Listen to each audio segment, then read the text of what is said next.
Well, hello and welcome to this edition of 30 Mechanical Minutes, virtual content for real-time professionals. My name is Doug Picklick. I'm the editor of HPAC Magazine, the industry magazine that has been updating and informing plumbing and HVAC industry in Canada since 1925. Yes, it's been 100 years of HPAC. Today, we're going to be talking about antifreeze in your hydronic systems. And I'm joined by a longtime HPAC magazine contributing writer and hydronics industry expert, John Siegenthaler. Hello, John. Hi, Doug. Hi, everybody. Glad to be here. Thanks for joining us again today. So let's get started. Uh, and just to be clear, John, when we talk about glycol in hydronics, we're talking about adding antifreeze to the water in hydronic circuits to keep the lines from freezing. So, where is the most common use of glycol in hydronics? Where do we see it the most? Yeah, there's actually quite a few applications. Certainly, snow melting comes to mind. Another one would be what I call intermittent garage heating. If you have a house with maybe an attached garage, you may want to heat it. At times, you may not want to heat it at other times. If you're in a cold climate and you shut the heat off, obviously, if it's water, it could freeze. So that's a good application for it. Also seeing it in geothermal earth loops. Modern water-to-water heat pumps or even water-to-air heat pumps can pull those loop temperatures down below the freezing point of water, down to around 25 degrees Fahrenheit. So typically those manufacturers want to see some type of antifreeze in the earth loop. And then also with monoblock air-to-water heat pumps, again, as a means to prevent freezing. And, right at the beginning, I mean, antifreeze, there's quite a few chemicals that would qualify under that name. We're going to focus primarily on propylene glycol. That's a non-toxic material. There are other glycols. Ethylene glycol is used more in a commercial setting, maybe with ice rinks, that type of thing. And then in some of the geo applications, a couple different types of alcohol, methanol has been used, ethanol, and even salt solutions. Salt will depress freezing points, but the dominant product certainly in the residential market for antifreeze is technically I'll call it an inhibited propylene glycol. Inhibited meaning does that um, uh, has different agents in it as well, or? It does, yeah. Pure propylene glycol is actually a food grade product. And I would venture that everybody watching this today has ingested propylene glycol at one point or another. It's in a lot of things, cosmetics, eye drops, it's an aspirin. So it's a food grade product, but it's not, as a food grade product, it's not ideal in a hydronic application. So what manufacturers typically do is add other chemicals to it that stabilize it long term, especially at high temperatures, keep the pH where it should be, and basically extend the life of the product in a hydronic application. Right. So we all know that the glycol mixed with water keeps the lines from freezing and potentially bursting. But how does the propylene glycol affect the chemistry of the fluid or the water in this case? And in simple terms, maybe we can talk about how it affects the heat transfer and the capability of the fluid.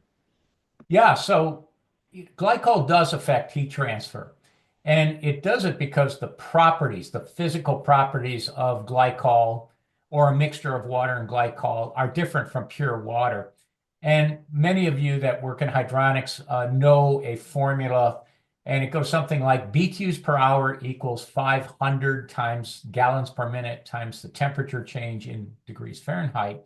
Well, the formula you're looking at up there is really the same formula, just if you look at it, you'll see 8.01 times D times C.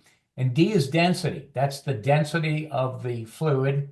And C is specific heat. That's how many BTUs it takes to raise a pound of that fluid 1 degree Fahrenheit. And that's those two properties, the density and specific heat. If we click it one more time, Doug, you'll see the graphs that show Oops. how they vary. Down in the lower left, that's the specific heat. Now, we'll start up at the top. You can see water is very stable as far as specific heat. Very slight variation. Most of you, I'm sure, remember, nominally 1 BTU raises 1 pound of water 1 degree Fahrenheit. And you can see that's pretty consistent. But when we start to mix propylene glycol in, the blue line there would represent a 30% solution and the red line a 50% solution. You can see well, first of all, that the specific heat goes down, and it also goes down with temperature. So these properties are temperature dependent for glycol and really not so much for water. And the lower the specific heat gets, the less heat storage a given volume or a given weight of that liquid, the less heat it can contain. And then over on the right, density. Now, density of water does change with temperature. Water expands, as does a solution of propylene glycol in water. So density goes down with temperature, but you can see the density of solutions of propylene glycol are higher than the density of water. That does have an effect on things like expansion tank sizing in a hydronic system. And it's this combination of density and specific heat that will determine the heat storage ability. And in fact, if we go on to the next slide, Doug, there's a comparison. And I'll just mention that coming up in the February issue of HPAC, we've got an article, and you'll see these tables in that article. So what I did is I just took the physical properties of water, as well as a 30% by volume solution of propylene glycol and a 50% solution, and just using water as kind of the benchmark, the relative heat storage ability, and at 3 different temperatures. So I'll just pick the middle temperature there at 100 degrees Fahrenheit. If water has a heat storage ability of, let's say, 1, a 30% glycols, I'll round it off to about 0.96. So you've lost about 4% of the heat storage ability when you have a 30% solution. But you can see that goes up pretty quick when you go to 50%. Now you've lost a little more than 10%, roughly about 11% of the heat storage ability. And that does have an effect, ultimately, if you're trying to move a certain rate of heat transfer, and you're doing it with a glycol solution, you need to push the flow rate up a little bit to have the same heat transport rate. If you're using a thermal storage tank, and the tank is going to have a glycol solution in it, it's simply not going to store quite as much heat as it would if the same tank with the same temperature change was operating with water. So I suppose we could look at that as a negative in terms of, comparison to water. But it's not a severe negative, and it's something that can be overcome or adjusted for as you design a system. Right. So are you suggesting maybe you have to heat it incrementally higher? You might, yeah, a slightly higher temperature rise for less storage per unit of volume of material would store the same amount of heat. You might increase the volume of the storage vessel a little bit. As I say, with flow rate, typically you adjust the flow rate up slightly to get the same heat transfer rate. Right. And so flow rate, that talks to the viscosity of the fluid as well? It does. Can And you we're talk going to go about? on, we're going to take a look at that as well. So head loss, when we talk about head loss, we're talking about the ability of the fluid as it goes through a circuit to dissipate mechanical energy. That's what the term head means in the context of hydronics. It's mechanical energy that the circulator has imparted to the fluid. And we witness that head loss by pressure drop. And oftentimes we have pressure gauges in hydronic systems, and we can look at the drop in pressure across a given length of pipe or across a component, such as a heat exchanger, some other component. So again, because glycol is a more viscous fluid, it tends to dissipate this head faster. So again, I'll pick water as our reference at 100 degrees Fahrenheit. 30% solution of propylene glycol would create about 24% more head loss. And that's important to understand because that implies you have to put more power into the pump or perhaps use a larger circulator, maybe go to a higher speed setting on a circulator. If you're trying to have an equivalent heat transfer rate compared to water, you're going to need more pumping power to move that fluid. And you can see it increases again as you go to a 50% solution. So that is, again, that's not a desirable effect, but it is something that can be dealt with. One comment too would be with antifreeze, you don't really want to say, I'm just going to use a 50% propylene glycol in every system. You want to evaluate both freeze point, burst point, and you try to use the minimal amount of glycol that would meet your freeze and burst protection requirements, because putting more glycol in than necessary simply reduces the ability of the fluid, both in terms of heat storage, and it also implies more pumping power. You'd mentioned maybe more pumping power, or does larger pipe size does that would be a way to get around it. You could evaluate that if we had a circuit made out of, I'm just picking numbers here, but a 3/4 inch pipe, and you don't want to go to necessarily a larger circulator, I would say, do the numbers on the next pipe size up, a 1-inch pipe. My gut tells me that would probably more than compensate for this effect. So those are all options you have when you're designing a circuit to ask these what if questions. What if I used a larger pump? What if I went to a different pipe size? How would that affect the flow rate, and hence how would it affect the heat transfer? Right. Yeah, this slide right here, what I did just to kind of illustrate the effect that different glycol concentrations have, and again, these are all propylene glycol. I just put together a hypothetical circuit. It's a 3/4 inch copper pipe, and with the pipe and the fittings in the circuit, it's got an equivalent length of 200 feet. So think about a baseboard circuit in a house with maybe 3 or 4 baseboards on it. It's got several elbows in it, so forth. And let's assume that it's 70-degree air temperature, and we're pumping 160-degree fluid out of whatever the heat source is.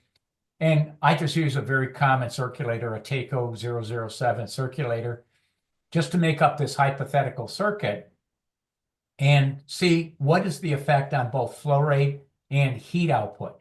So in our 200-foot long circuit, we've got 100 feet of baseboard total. So with water, that circuit with a Takeo 007 circulator would have a flow rate of 4.78 gallons per minute. And we would be transporting under these conditions just under 32,000 BTUs per hour. If we just change the fluid to a 30% glycol, we don't change anything else, air temperature, water temperature, anything else, our flow rate goes down it drops roughly about 9%, again, due to the viscosity. And our heat transfer goes down about 3.4%, which, again, it's not a big deal. That would easily be covered in a reasonable safety factor during design on heat load estimates. But it gets worse as you go to 50% propylene glycol. Our flow rate goes down about 14% compared to what we had with water. And our heat output goes down, I'm going to round off to about 10%. So again, these are effects due to primarily viscosity. They're not insurmountable by any means. Obviously, there are tens of thousands of systems that are operating with glycol. But as a designer, these are important distinctions between water and propylene glycol. To do a good job in designing a system, we don't want to simply say, well, we'll design it with water, and if we add 30% glycol, everything will be okay. Quite honestly, chances are everything would probably be okay because the effect at 30% isn't very big. But certainly going to 50% glycol, you might start to see a drop in performance that would be noticeable. Again, the bottom line is compensate for it during your design. Right. Yeah, so think back, when we talked about those fluid properties, density. And as water or a mixture of water and propylene glycol, as it's heated, it expands. Its density goes down, which means the same amount of molecules take up more space in the system. And that's extremely powerful. You don't overcome that by just saying, well, I'll use a thicker pipe wall or something. That's a molecular level effect. It's very powerful. Now, what does that mean in terms of expansion in the system? Well, any closed loop hydronic system with water or antifreeze needs an expansion tank. So Mhm. again, I took just a estimated 50-gallon system volume. So whatever the piping, the boiler, the heat emitters, whatever is in that system, I just arbitrarily picked a 50-gallon volume. And let's assume that we fill it with fluid at 60 degrees, a typical cold water temperature, maybe, in the summer or the spring. And let's say the maximum temperature that fluid could reach in that system is 180 degrees Fahrenheit. So again, this could be a boiler, a baseboard system, with software, we sized up an expansion tank, and it came out minimum tank volume 3.9 gallons. So we could use a 4-gallon tank, or we could use a 5-gallon tank. For that matter, we could use a 10-gallon tank. The only Right. You can't downside about oversize your expansion tank, right? yeah, you can oversize expansion tanks. That really the only downside is cost and a Mhm. little bit more space. But don't feel bad about going to the next size larger on an expansion tank if you calculate a number like this. But back to the density expansion of propylene glycol, with a 30% solution, we need a larger tank, 4.9 gallons for the same system. And at 50% propylene glycol, we need a 5.8 gallon minimum. So again, as you design a system, maybe it's a subsystem like snow melting that's going to be supplied through a heat exchanger. That is its own closed loop. That heat exchanger, think of it, that is the heat source for that closed loop. And as such, you should have an expansion tank as well as a pressure relief valve in there. And there are different methods. We like software to size up expansion tanks. You can see that the tank is going to be larger with that glycol in there compared to with water. So, these are all just the reality of using glycol in a system. They're all situations that can be compensated for in design. Mhm. And, over the years, we've used glycol in different systems. Sometimes we've said, yeah, do we really need it? Don't we need it? So forth. Um, Ultimately, we think about freeze protection, and I'll give an example of a system where we originally did use antifreeze, and then we decided with similar systems down the road that we really didn't need it. It was a highway garage project, maybe a 10,000 square foot slab on grade building, floor heating. And the idea would be that if we had a long-term power outage, that antifreeze would keep that system from freezing. And that's absolutely true. But we also found out that the garage had a automatic start emergency generator that would start as soon as a power outage took place because, a highway garage in the winter in upstate New York during a power outage, that you have operational capacity in that garage. And with a generator, we could maintain circulation through the slab, which would quite honestly, could buy several days worth of freeze protection as long as that water was moving. We're simply stirring the BTUs that are still in that slab. So there's an application where, we don't necessarily need it. Now, other applications, monoblock air-to-water heat pumps, many manufacturers want to have, they specify they want glycol in the system. And Doug, you and I were talking about this the other day. It's not just about protection during the heating season. It's also about protecting the heat pump under what I'll call low ambient cooling. If the heat pump gets called to do cooling on a day when it's maybe 35 or 40 degrees outside, and you might be thinking, well, that's ridiculous, not going to happen. In light commercial structures or commercial buildings, you can have totally interior spaces that have significant heat gain, and mechanical systems may be set up to provide year-round cooling. In a situation like that, it's possible that without antifreeze in the water, you could start to form ice crystals in the evaporator or the heat pump. So I would tell you, check with your manufacturer on heat pumps. There are some manufacturers, especially in the European market, that use freeze protection valves as opposed to antifreeze. But then there are, likewise, there are other manufacturers that simply mandate that to maintain the warranty on the product, you have to use an antifreeze solution in the system. A freeze protection valve, just to understand that. So if freezing is achieved, does it eliminate the fluid from the system? It does. It actually, freeze protection valves, they aren't very well known in this market at this point. They are used by some manufacturers in Europe. Essentially, well, I should back up. Let's say the system has water in it. You have an outdoor heat pump that has water in it. Most of the modern heat pumps will automatically start their circulators if they sense that water in the outdoor unit is approaching freezing, irregardless of whether there's a demand for heating or not. They will simply turn on the circulator and they try to scavenge heat from inside the building. So that's kind of the first step against preventing freezing. During a power outage, that doesn't work. So typically, they will have a couple valves that will automatically close, isolate the outdoor piping from the indoor piping, and then the freeze protection valve has a thermostatic element that will open roughly at about 3 degrees Celsius or roughly 37 degrees Fahrenheit, and it'll simply allow water to drain out of the outdoor piping. Now, be very careful about that. You have to make sure, first of all, that the heat pump can drain, that there are no internal traps or piping loops or anything that would trap water in the system. So yes, freeze protection valves are an option in some cases, but you have to be absolutely sure that the water can drain out, that the valve isn't going to get clogged, it's not going to get covered with snow, mud wasps aren't going to plug it up, anything like that. Properly applied, they can work. But ultimately, I like to use the term, the ultimate freeze protection in hydronics is antifreeze. Right. It's going to work when everything else fails. So, Okay.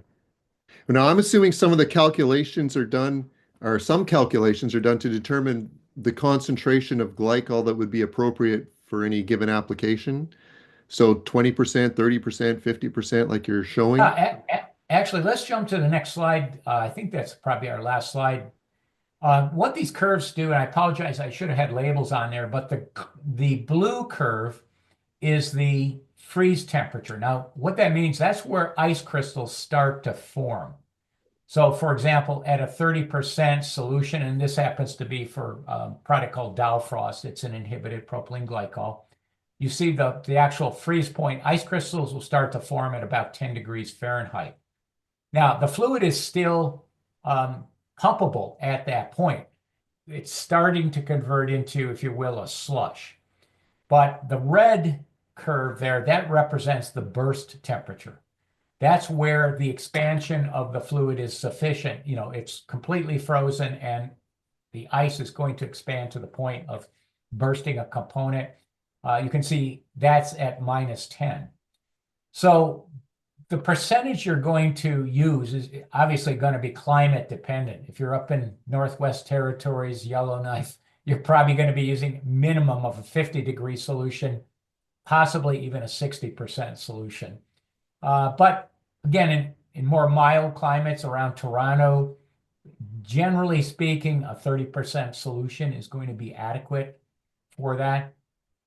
So, you can use more to be on the safe side, but, thinking back to the charts we've looked at, as you add more antifreeze, you're adding more of the qualities that require more pumping power and so forth. So it's a trade-off. You don't want to be excessive, but obviously you want to have enough to protect the system. And keep in mind too that where I live, for example, -10, we actually had -17 2 mornings ago here. Fahrenheit, minus 17 Fahrenheit. Fahrenheit, yes. But it's a very short duration. And if there was a 30% solution in the heat pump, I can tell you the heat pump would be operating, or the circulator would be periodically scavenging heat from inside, or there would be heat migration is another thing that happens, especially with copper piping. If the heat pump is 2 feet outside the building and there's warm fluid inside the building in the system, there's going to be some inherent heat migration out there. So we've used the 30% solution, and we've had a system in there for upwards of 6 years with no freezing problems at all. So, Okay. And then, like, finally, I mean, setting up these glycol mixed solutions, it's not a simple set it and forget it. And I mean, does the glycol degrade over time? And there's all these inhibitors also, and do yeah, they lose yeah, their characteristics? Can you talk a little yeah, bit about maintenance, maybe things you've yeah, seen? yeah. Real quickly, water quality is important. Ideally, you would use demineralized water. Don't assume the water on site is going to be ideal. We don't want to create what I call witch's brew here. We don't want to have water with bacteria or other contaminants in it. So ideally, you're going to use demineralized water with any type of a glycol. Degradation is a function of temperature. Generally speaking, high temperature applications, and the best example is solar thermal, where propylene glycol in a collector on the roof, if the pump fails or there's an electric outage, those collectors could take that glycol well above 300 degrees Fahrenheit on a sunny summer afternoon. That will cause it to break down. It tends to go towards an acidic condition. There are some special, I'll call them solar formulations for high temperature applications like that. Basically, they have more inhibitors in them. In a lower temperature application, ideally, when you service a system once a year, you would do a quick litmus paper test on it. Manufacturers typically have test kits, or you can use what's called a refractometer. You can buy them online. They're not very expensive. And take a sample of the fluid, and that will tell you the freeze point of the fluid. But lower temperature applications, snow melting, radiant floor heating, even with heat pumps, they don't see these extremely high temperatures, so the degradation would be much slower in a case like that. But as I say, demineralized water is the best situation. Right. And And they're by all the way, if pre-mixed. you can't demineralize it, you can buy pre-mixed glycol. You can buy Right. 50/50, and the manufacturer would be using demineralized water to mix with the glycol. Right. Okay. Let's jump to some questions. We've got a few here. I think there's about 10. Um, so here we go. Would you use ASHRAE 99.1% winter temp for determining glycol percentage? Yeah. Yeah. I mean, the 99% is the temperature, the outdoor air temperature, which is present 1% of the time, I guess is the way to look at it. Yeah, that would be a good gauge. I would use probably the burst point temperature. Compare the burst point of a given concentration of antifreeze to that 99% temperature. Right. That'd be good. Yeah. Okay. And then someone asked, you kind of just addressed this, but will the propylene glycol actually break down at some point, requiring flushing of the system? Or is it something that you just add or replace some quantity every so often? And then what time interval? And as routine maintenance. And as you said, I think it depends a bit on Yeah, the it, heat. it depends a lot on temperature. High Yeah. temperature applications, solar, that type of thing, I would do an annual test. Some manufacturers do offer, if you will, additives that you can put into the glycol to restore the inhibitor package. Certainly, if you're seeing discoloration in a sample, if you're seeing or smelling it, if you get kind of a acrid smell, or you see a brown, a fluid that might have been pink when it went in, now it's brown. Mm, It's time to replace it. of And course. to do that, I would flush the system. There are detergents. Fernox, Romar, Sentinel, those companies all have what I'll call generically hydronic detergents. You can clean the system and then refill it with new glycol and demineralized water. Right. You mentioned uh, that offline before that like the ideal solution, because someone mentioned actually Brent from well, I'm going to say Brent from Chemfax noticed that not all types of inhibited propylene glycols have the same specifications. And you mentioned that to me offline, that the ideal would be if you could keep that viscosity or whatever properties as close to water as possible. Yeah, yeah. Yeah, and a little shout out to Chemfax. They have excellent documentation, technical documentation on their product. And he's absolutely right. Some glycols are starting with a petroleum base, others are starting with an organic base like a corn material. So there are differences out there, and there are differences in viscosity as well. Lower viscosity is always desirable when you can achieve it because it does reduce pumping power. And a couple of quips about antifreeze. Sometimes I've been known to say the only good thing about antifreeze is it doesn't freeze. And I admit, that's a sarcastic comment, but I'm simply referring to the fact that there are properties that we've talked about that are not as good as the properties of water, but obviously water doesn't have the antifreeze protection that antifreeze does. So what's the ideal antifreeze?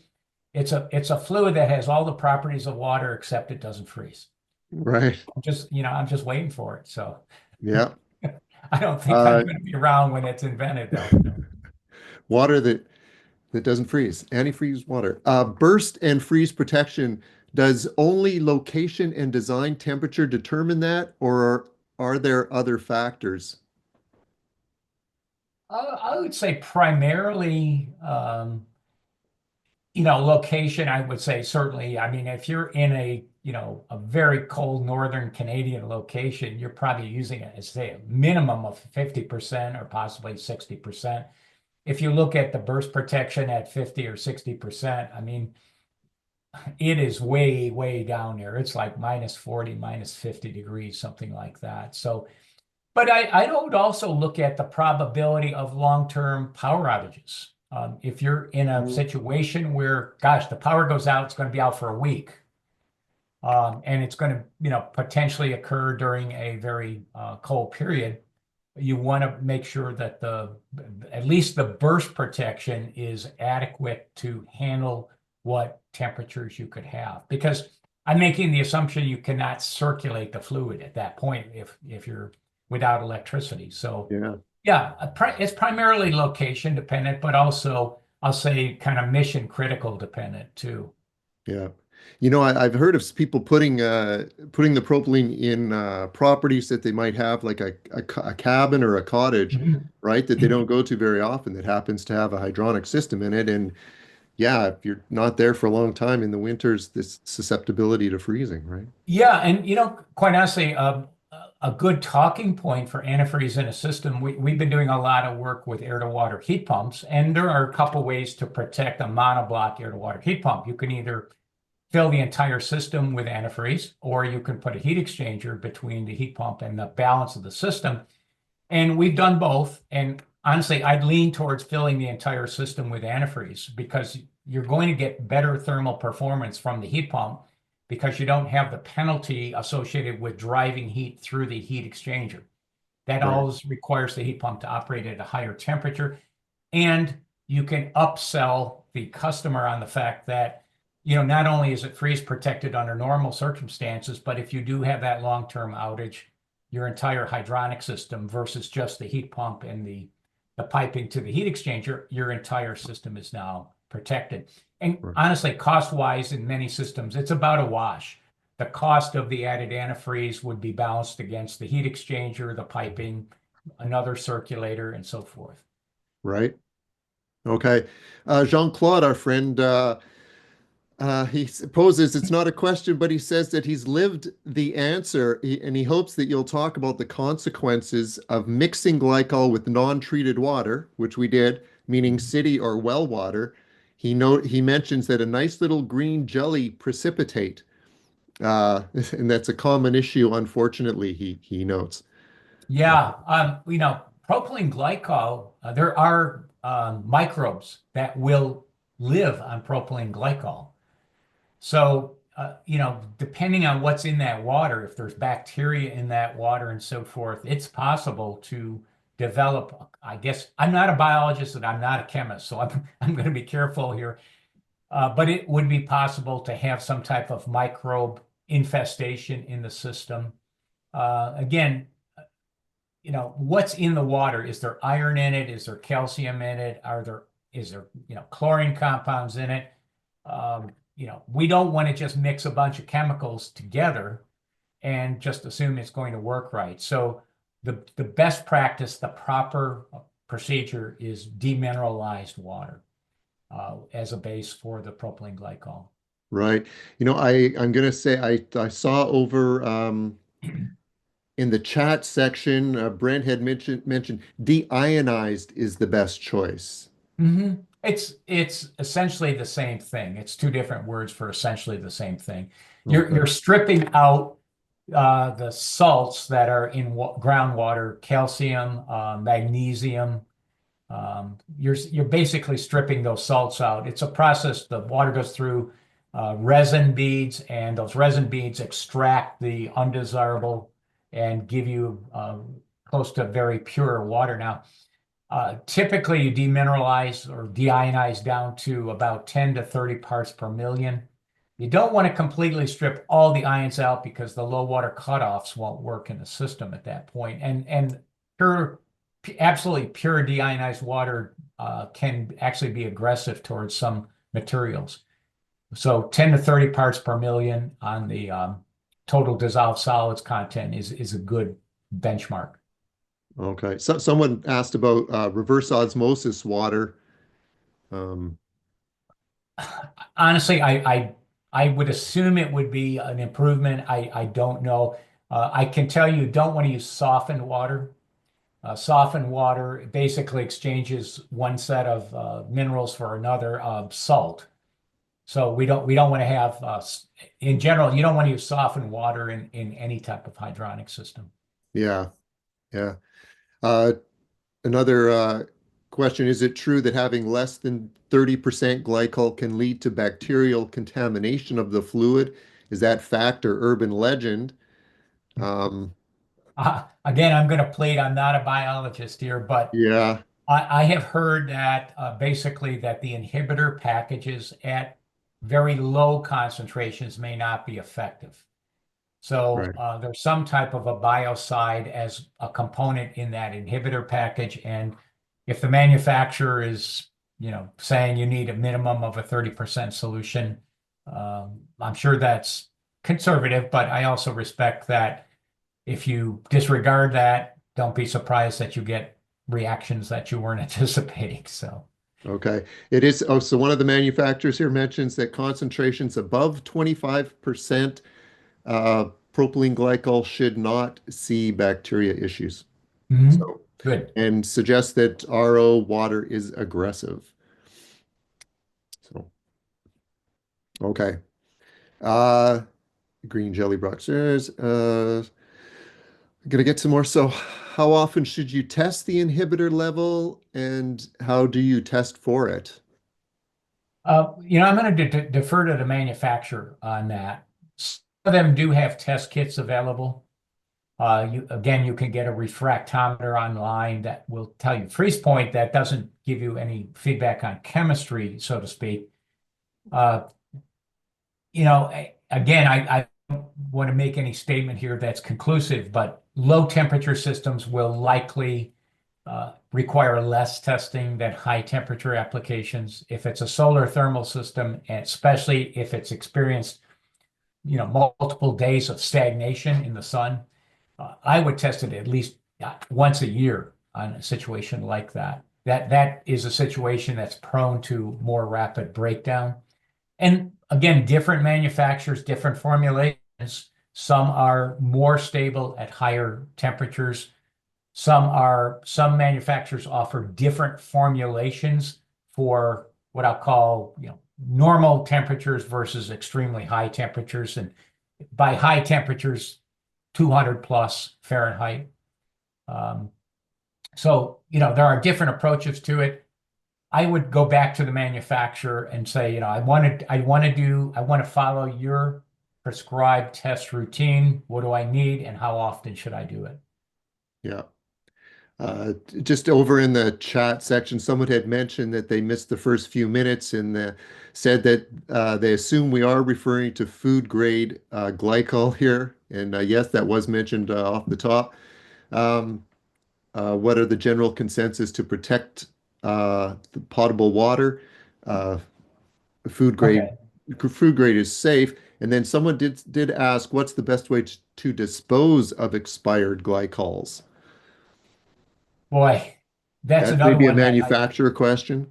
yeah, I don't, again, I don't know regulations that vary provincially or down here in the States. Yeah, Uh, Propylene glycol likely can be disposed of in a normal sewer system, reasonable quantities of that. Ethylene glycol, I would definitely hesitate to say that because of its toxicity. of course. Yeah, So again, I would have to defer. What is the local regulations? And I think manufacturers could certainly help with that in giving you guidance on best way to dispose of, especially ethylene glycol. for sure, for sure. Um, this is going to be the final question we're going to pose, and it's just ideal pH. And now maybe this just refers to your hydronic chemistry in general. Is there a, Yeah, in general, those are the pH of the solution, slightly basic. Numbers around 8, a pH of around 8 tends to be typical. Again, if you think about it, with the reserve, what's called reserve alkalinity in a fluid, you're basically creating a fluid that has the ability over time to thermally degrade towards an acidic condition, which would be taking its pH down.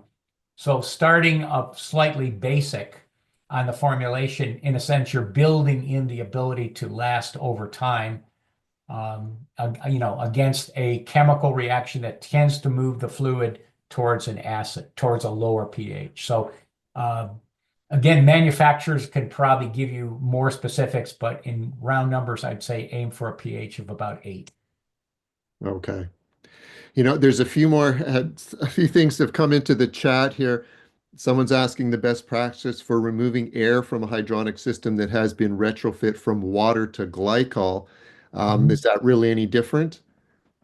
It might take a little bit longer, but a microbubble air separator and a good forced, I look at getting air out of hydronic systems kind of a two-part process. Forced water purging, where you're using some kind of a pump to push the water, push the fluid through the system as fast as you can, and you're trying to entrain as much bulk air, bring it out through a valve. That's That'll when get the filling the bulk air system. That's when filling the system for the first time. filling it or refilling it. Mm, And anytime you're adding fluid back, well, anytime you've drained the system and you're refilling it, as well as the initial fill. Once you've got the bulk air out, a good microbubble air separator with a coalescing media, that should be able to get the fluid, or the dissolved gases out of that. It may take a little bit longer with glycol because of the viscosity, but I don't know of any specialized equipment specific to deaerating a glycol fluid versus an air yeah. fluid. Okay. Until next time, thank you so much for joining us on 30 Mechanical Minutes. On behalf of John and myself, goodbye for now. Thank you, folks. Thanks, Doug. Thanks, John.